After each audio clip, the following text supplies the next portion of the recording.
पाइल्सको सामान्य लक्षण हामीले थाहा पाउने विधि भनेको पहिला सुरुवातमा इन्टरनल पाइल्स छ भने कसैको हल्का ब्लिडिङ हुन सक्छ र बाह्य पाइल्स छ भने हल्का चिलाउने र त्यहाँ मासु जस्तो दिशा गर्दाखेरि केही डल्ला हात लागेको जस्तो महसुस हुन्छ र हल्का पेन हुन्छ र त्यसपछि जब हाम्रो अलि पाइल्स बढ्दै जान्छ अलि लामो खालको ब्लिडिङ जो हात काटिएको जस्तो फ्रेस ब्लड हाम्रो बाथरुममा र हातमा पनि कहिलेकाहीँ टिस्यु पेपरहरू युज गर्नुहुन्छ भने त्यसमा देखिन सक्छ र अलि धेरै मात्रामा पाइल्स बढ्दै गयो भने पाइल्सका मासको जुन डल्लाहरू हुन्छ त्यो बाहिर आउँछ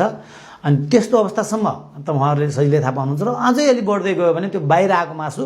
पहिलाको सुरुमा भित्र जान्छ पछि जाँदैन यो अलि लास्ट अवस्था भइसकेको हो मुख्य रूपमा यही नै हो पाइल्सको लक्षण हामीले मुख्य रूपमा पाइल्सबाट जोगिने भनेको थाहा पाउने कुरा त मैले भनिहालेँ हल्का रूपमा त्यहाँ तपाईँको मासु हातमा लाग्नु हल्का ब्लिडिङ हुनु चिलाउनु पोल्नु दुख्नु छँदैछ